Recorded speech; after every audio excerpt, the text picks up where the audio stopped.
Hello, this is Billy Core from the Nostalgia Mall, and today we're going to be doing even more work on the Packard Bell corner desktop, the Packard Bell Multimedia D132.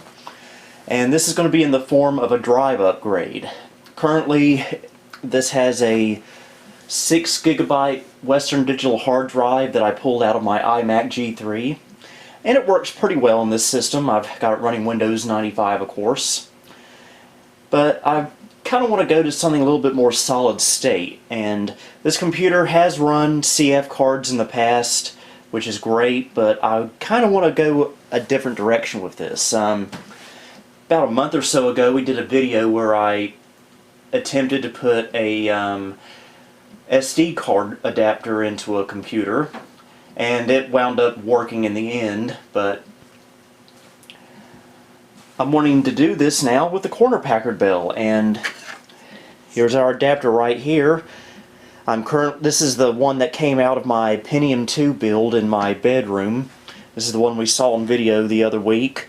I ordered another one identical to this that was originally going to go in here, but I haven't gotten it yet, and I should have gotten it today, and I can't delay this video any longer, so I just pulled this out of the Pentium 2 system, and I'm going to use this in the corner Packard Bell, and the one that's coming in the mail I'll put in the Pentium 2 system because I'm kind of in a hurry to get this done. So let's go ahead and unplug this computer yet again, and we'll start with the upgrade.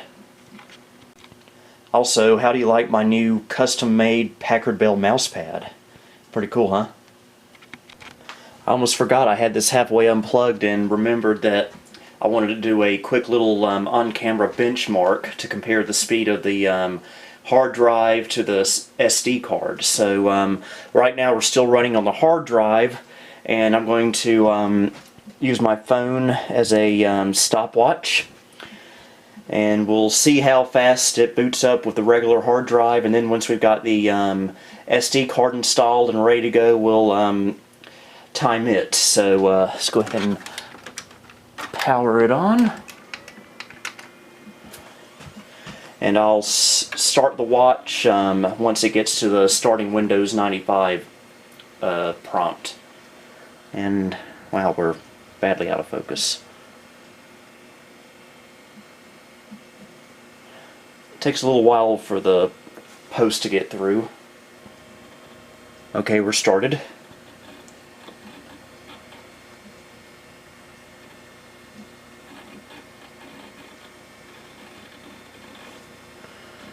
It's going to want me to log on to the network.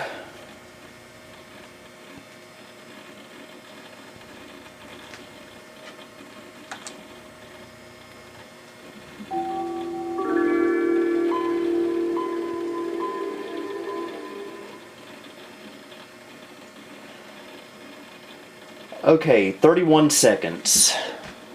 That's what we got. So make a mental note of that. So let me start unhooking this again, and then we'll finally get with the upgrade. Okay, got it opened up here on the workbench.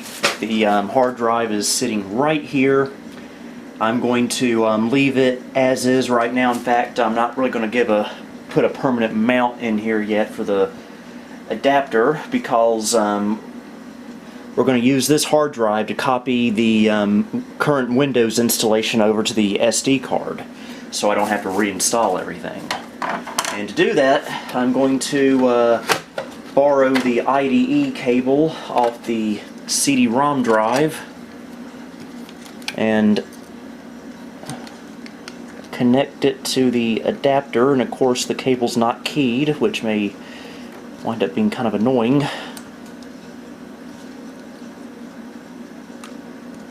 By the way, the SD card I'm using is this 8 gig SD card, which I used to use in my camcorder up until a few months ago when I changed the card out in it for a 16 gig card. Okay.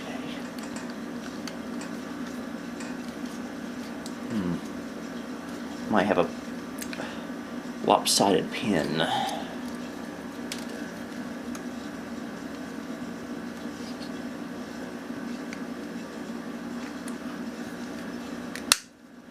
That didn't sound healthy, but looks like it's in.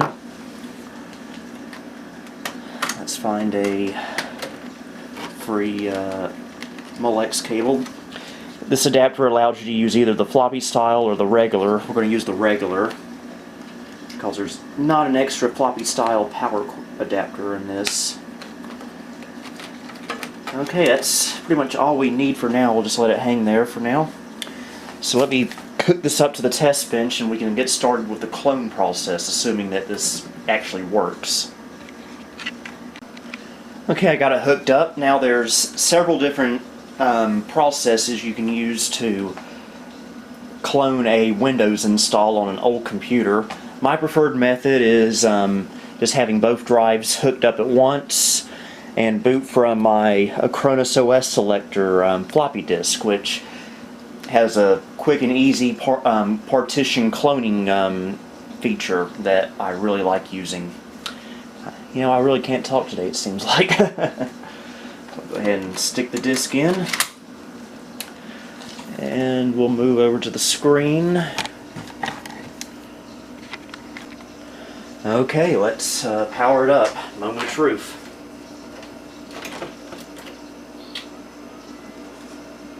Okay, the adapter has its LED going, which is good. I picked up the regular hard drive. And it picked up the SD card adapter. The motherboard in this Packard Bell can only support drives up to 8 GB without using some type of drive overlay software. So this SD card is right there at the limit, being 8 GB.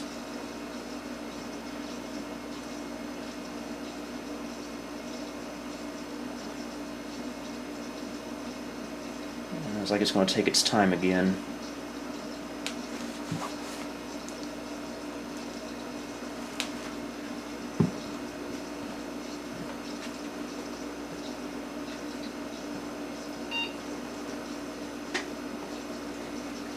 Okay, we're booting into Acronis now.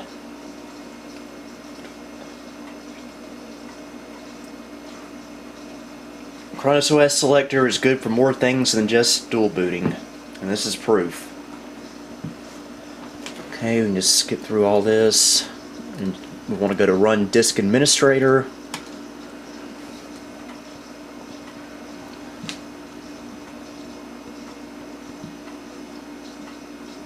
And we're also going to be gaining 2 extra gigabytes as well. The hard drive is 6 gigabytes, card is 8.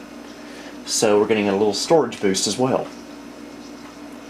And there are versions of this like they have for CF cards where you can mount it into a rear expansion slot so you can hot swap cards easily, but I just can't seem to find them anymore. All I can find are just the permanently internal ones. Okay, got our hard drive right here, and the SD card right there is drive D.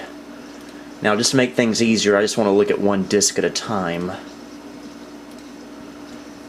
Okay, the SD card seems to already have a partition on it, so we'll go ahead and delete that. I don't think there's anything on there. So we'll go to the original drive, right-click it, go to Copy.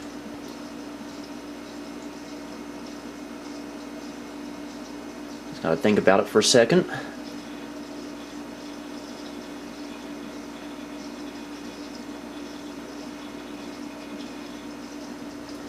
And we'll just select that, and we'll stretch it out all the way to 7.2 gigabytes, and we'll make it a primary partition.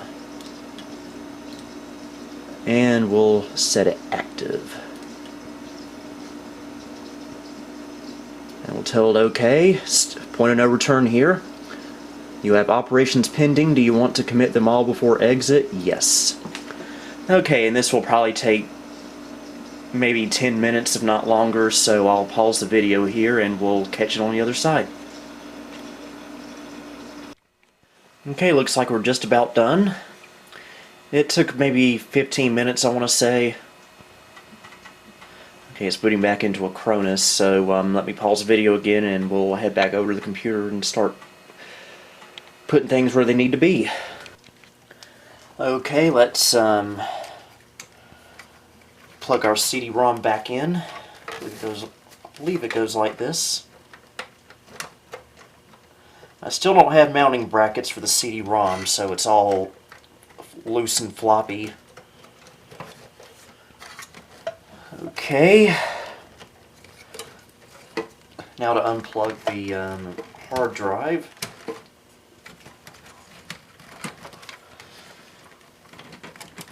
Ooh, that hurt. Now to unscrew and remove the drive and save it for future projects.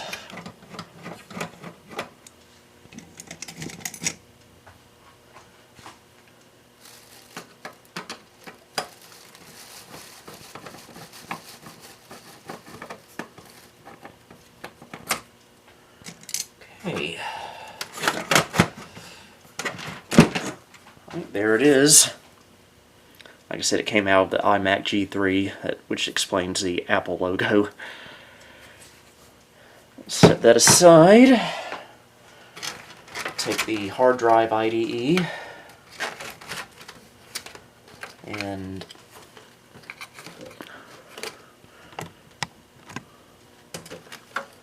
plug this on up. This one is keyed.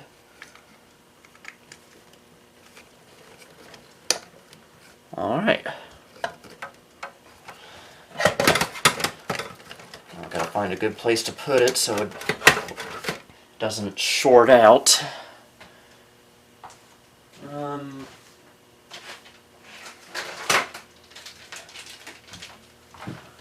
Right. Anti-static bag, that'll work.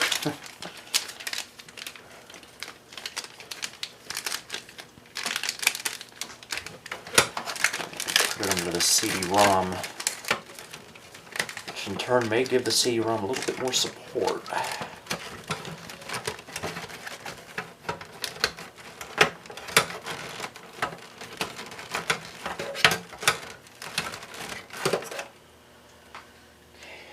It's best I'm going to get it probably. Okay, before I put the case cover back on, let's just see if it'll actually work. And while we're at it, we'll do a speed comparison. Remember, the hard drive was 31 seconds, and I've got an IDE cable upside down because it's not posting. Obviously, the CD-ROM is upside down.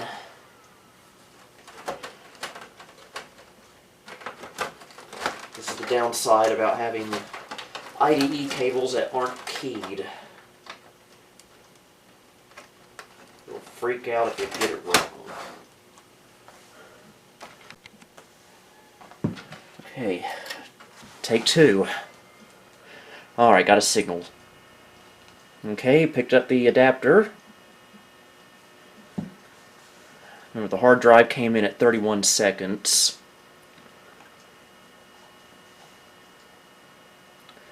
On certain drives it takes a while to get to the CD-ROM, so this is actually normal. Okay. And it's not booting. Apparently the partition is not bootable for some reason, even though it is.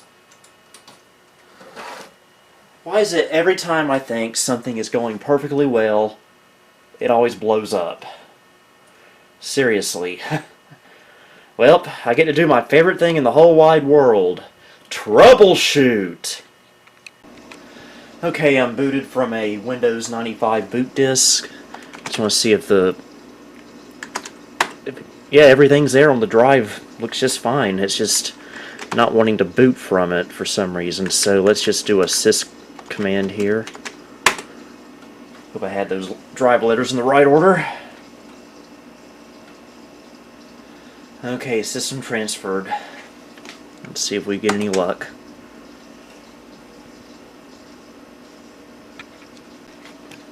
Oh, Well, I thought this was the moment of truth, but I forgot to take the floppy disk out. So we gotta wait another 5 minutes for it to post again. Okay, moment of truth. Nothing.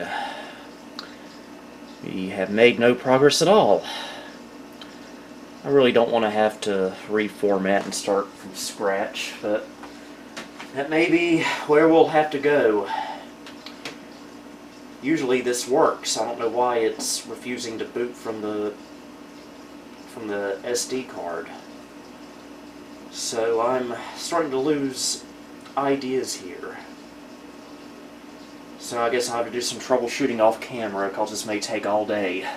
And there's stuff I'd rather be doing right now, but I gotta get this done so this video can be out by Wednesday. So, be back in a moment. Okay, I'm trying something else. Instead of using a Cronus OS selector, which should have worked, I'm imaging the original hard drive with my USB IDE adapter using Win32 Disk Imager, and then I'll image it to this SD card that we're going to be using. Hopefully this works, because I just don't have time to reformat and reinstall everything that I have installed on that computer right now in time for Wednesday when I release this video. So I really need to get this to work right now. Okay, I got everything copied over to the SD card via Win32 Disk Imager, and I forgot to get it on camera, but it did boot just fine, finally. And we're going to do a stopwatch test again. Remember, the hard drive was 31 seconds. Now, this didn't feel all that much faster, to be honest with you. It might have something to do with the SD card itself, because some of them are slower than others. But this is still a fun upgrade to have going. And it's still taking forever to post, but it does get there eventually.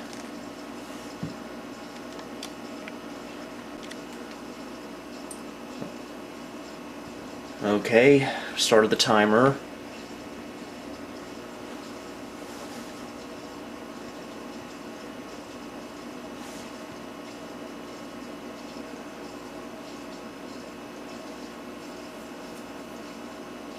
I don't know why the clone from a Cronus OS selector didn't work this time. It usually does. And I kicked the tripod.